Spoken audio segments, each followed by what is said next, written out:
Hello, everyone. Thanks for joining my session today on building a Customer Connects program for consumer empathy. We at Discuss.io have been running empathy programs for 7 years now and have learned a lot. So super excited to tell you a little bit about how we've done it. As a reminder, feel free to type in your questions in the chat box on the lower right during the session. I'll be sure to get to them. So a little bit about me. I co-founded Discuss.io back in 2013 with a vision to scale qualitative research. I have over 30 years experience in market research, in particular qualitative. Built the first global digital qualitative practice at Harris Interactive, which was later sold to Nielsen. I've advised dozens of brands on implementing Consumer Connects programs and have been involved in thousands of qualitative research projects. I live in New Orleans, a city that's filled with fun, food, music, and is haunted. So come visit us someday and be glad to show you around. In 2020, more companies became aware of the need for empathy and understanding more before they actually commission research. They've developed or wanted to integrate a process to gain respect, dignity, cultural humility for the consumer so they can take research findings to a deeper level. Customer Connect programs help expand the view of consumer across the organization, the region, functions, and teams. As an industry, we're really good at listening, for example, listening on social media, but we're not very good about having conversations. It's not about the products and services you sell, but how your consumers live, relate to your brand, how it fits into their lifestyle. What's it like to be in their shoes? What's it like to be a single parent at home during the pandemic, having to homeschool, shop for the family, get errands done? In order to become close to the consumer, you have to have more conversations with them. I love this quote from Maya Angelou. People forget what you said, people will forget what you did, but people will never forget how you made them feel. Trisha Wang, social psychologist, coined the phrase big data. We have access to lots of data, scanner data, big data, but for businesses to form a complete picture, they need to understand both the big and the thick data. And really, in order to scale at depth, they have to understand the social context between the two. Big data reveals the insights with particular range of quantified data points, right? But thick data techniques accept irreducible complexity of the big data techniques. It isolates the variables to identify patterns. Thick data loses scale, while big data reduces resolution. So you need both. As a Consumer Connects program is used to gain empathy, for the sake of this discussion, empathy means we have a better understanding of people's lives and how a brand can fit into the consumer's life. As an industry, we're really good at asking people how they think, but we're not really good at asking people how they feel. In the past year, empathy programs have become a KPI at many major brands, and there is a need to understand emotion of consumers. We need to understand consumers and emotion now more than ever. If anything, 2020 taught us is that connection has become unlocked. So, why do we connect? Clients often come to us with various motivations to connect. They need to understand the consumer. They're too close to the product. They need to get out of the building. And now this can be done virtually with technology. So it's not only just to establish a connect program for empathy, but it helps with developing new category understanding, developing sharper perceptions, uncovering unmet needs, make more informed decisions, create more effective products, create more effective marketing, and most importantly, build excitement within the brand team. Remember, customer-centric companies are 60% more profitable compared to companies that are not focused on the customer. Let's get away from talking about projects, but talk about a program. Connect programs equip teams to have frequent exploratory conversations with the consumer. So you need to create a process where you could dial up or dial down the conversation you need, and everyone in the organization has the ability to have access to the consumer and have those conversations. We're going to be digging into this a little bit more later, but agile research done properly provides innovators and marketers the story of people and their personalities, their frustrations, their desires, the forces that drive loyalty, enable change. In the end, people choose products and services from brands that demonstrate they get me. So having these core components as part of your program is important as you develop a voice of the customer program. We've worked with many major brands who are customer centric. They often tell us they're able to make faster, more informed business decisions. They're developing broader understanding of the consumer and their lives across, and it's being shared throughout the organization. They're developing broad category understanding. They're improving their product innovation. In the end, they're building better products. And they've democratized the access of the consumer across the organization. This is not just hidden within the insights team any longer. You're kickstarting an understanding of the consumer to new employees. If I'm a new employee in the US, what's it like to be a consumer of cookies or in South America or biscuits in Europe?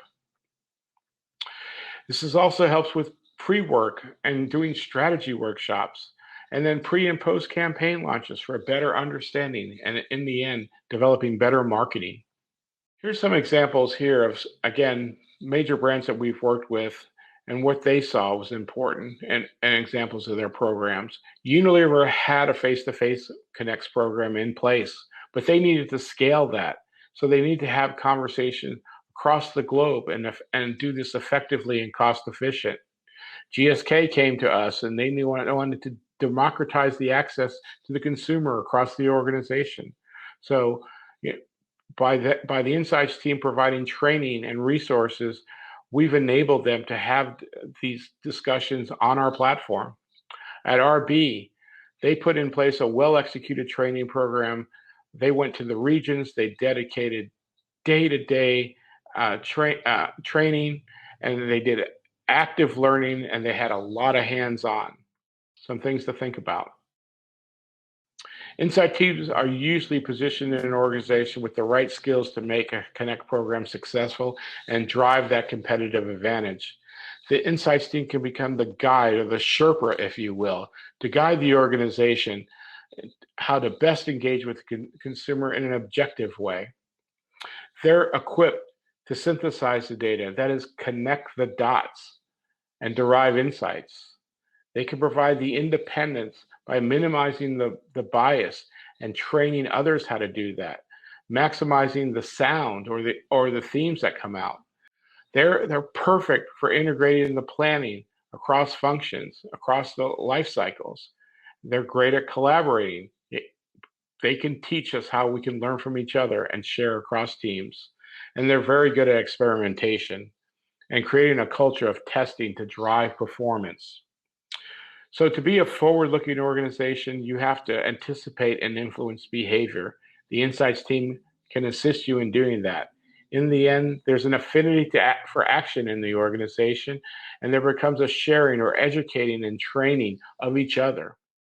Some of the key components of a Customer Connects program. It's a vision and a strategy. It has to be seen from the top down, but it can be from the bottom up. There needs to be an investment and a dedicated budget. There needs to have executive sponsorship. In order for a program to be successful, you need a dedicated project manager or governance around the program. You want this to be cross-functional. You need global training and access for everyone. The Insights team, as I mentioned earlier, is ideal to guide and support team projects. You need distribution and sharing of the data across, what came out of the conversations. We don't want that just kept with the Insights team. You want that spread through the organization. So if marketers are having direct conversations with consumers, they can tell others, they can share videos, they can incorporate that in presentations and in team meetings and in workshops. So you want to work with a company that can build you a purpose built technology platform to have these conversations. And you want to work with a company that has global access to panel, and they have all the required services such as translation or transcription that you might need. Great story is that what we've seen is that companies, as I mentioned, have run town hall meetings, or they play our video clips on loops in conference rooms. So everyone is hearing the consumer as they gather together for a meeting, or on a Zoom call, playing a few highlight reel or a few video clips from recent sessions. We even see the CMO or CEO using Connect's program to have conversations with consumers before they travel or meet with a marketing team in a different part of the world. For example, the CMO from the US is traveling to South America, so they want to talk to 2 or 3 consumers in Brazil before they make the trip. So they themselves have an understanding of what's it like to be a consumer in South America, in Brazil, and they come ready to have a discussion with some knowledge, again, and empathy for the consumer and the marketers when they meet. It's not easy. It's hard. There's going to be some obstacles. So what does it take to have a successful program? You need to hit these hard things head on. Make no mistake, this is a change in process. But as the program becomes more viral, it becomes more successful. And you might be saying, if I'm on the insights team, oh, I don't want marketers talking directly to consumers, or I don't want someone from sales or logistics talking direct to consumers. They're going to lead the witness. They are going to hear things they want to hear and not hear anything else. But this is the opportunity to train and scale conversation through the organization. And what that does is it creates this thirst for having that conversation. So often we see, once the insights team does let go and trains the marketers properly on how to ask and how to have a conversation with consumers, it enables them to do other things within the organization that they're better suited for. The insights team can focus more on strategy as opposed to executing research. You need adoption in the organization. Oftentimes people say, well, great, I need to talk to 2 consumers in the next month. What's in it for me? You need to explain to them what they're getting out of this is the understanding. So often I've seen people very reticent to have that first conversation. But after they have the first conversation with the consumer and done it in a structured way, they're able to relate better to how the consumer is thinking about their brand, product, or service. So again, it's explaining how empathy will help. And then you need to aggregate or share those insights from your sessions across the organization. It's very important for all to hear and see the value of the program. And there's no better way by bringing those conversations to life with video. So who uses Connects? We've seen the insights department, you certainly use them for years, but now we're seeing the marketing, the innovation, product teams, logistics, sales, manufacturing, all talking directly to the consumer. If anything, this has elevated the insights team to become demystified in an organization after setting up one of these successful programs. The insights team becomes the center of excellence, and it enables the department to gain empathy to all the organization. Insights teams are very familiar with consumers, but they aren't actually responsible for the products and go to market. So that's why it's important for others to actually speak to the consumer.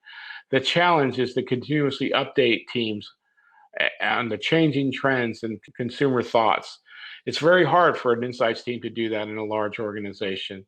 But allowing marketers or product team to have those conversations, you're democratizing the access to the consumer, and you're able to get, as an insights professional, give more time to thinking strategic and what the insights are driving and activating on those insights.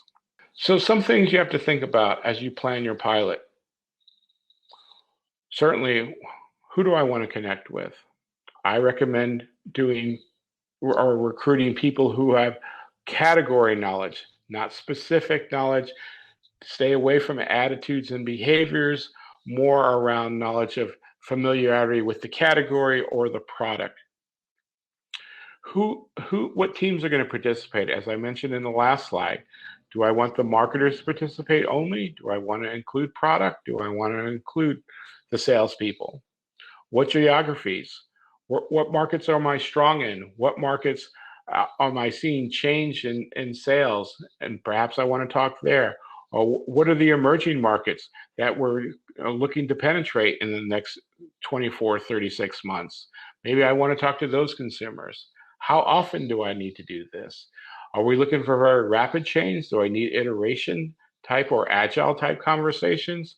Um, is this a mature product?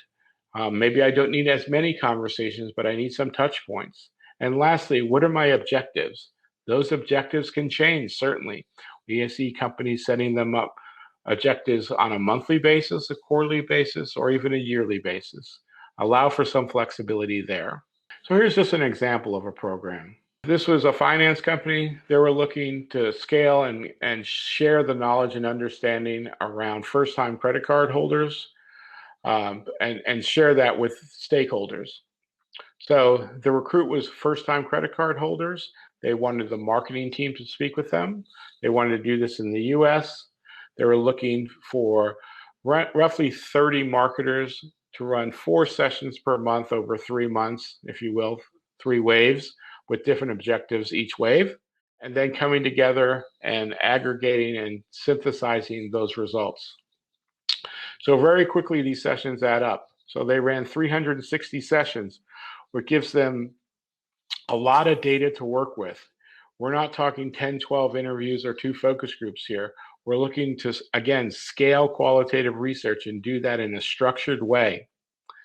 This is an ideal way to do that and be able to uncover trends or needs that you didn't see in isolation when you run one-off projects. Some tips for a successful adoption. There are lots of ways to get adoption. And again, probably the strongest one is making highlight reels and sharing those through the organization after you run a number of sessions. And you want to make those videos viral. You want them to be shared with each other. Use them for kickoff meetings. Put them on your intranet. As if you have a town hall meeting, play those before.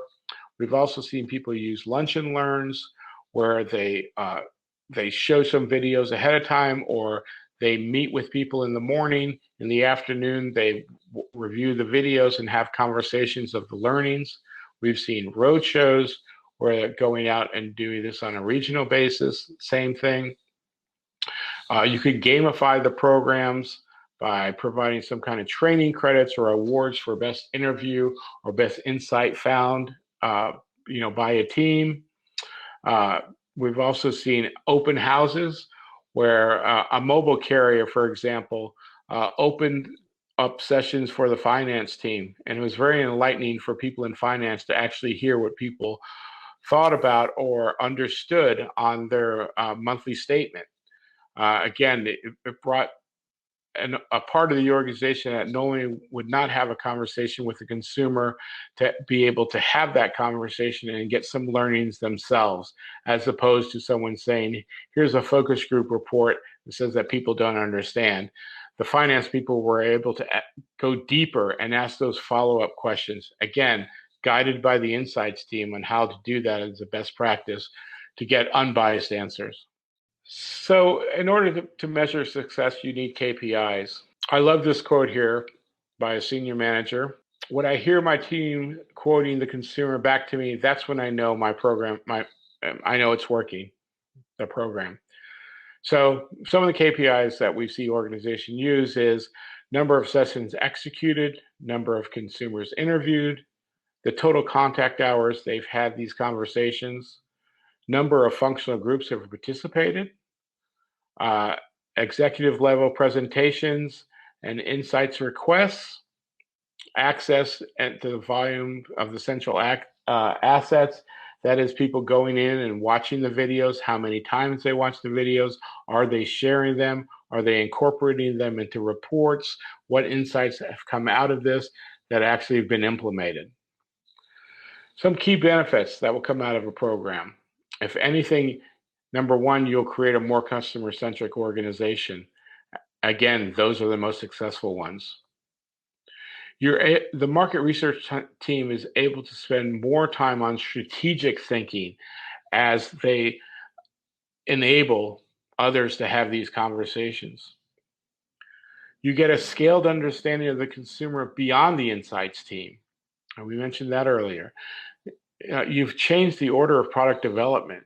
So rather than going and just building products and seeing if it's going to be successful, you could have these conversations and look for those unmet needs and develop and start your innovation process there. You can sharpen your creative assets and your product positioning by learning more about how the consumer thinks and feels. You can test new markets. You can just overall get a better understanding of the category. And if anything, you'll become inspired by your consumers. So I spoke a lot today, hopefully gave you a flavor of what's it like to set up a program and some things to think about. Have some additional readings if you're interested. We do have a 6-step guide to optimize a Customer Connects program. We have some case studies that we can share with you, have some articles, and of course we have some blog posts. I'll stop here. Here's access if you want to reach out to me directly. But at this point, I will take some questions and we'll continue the conversation online. Thank you very much for your time today. And be safe and be well.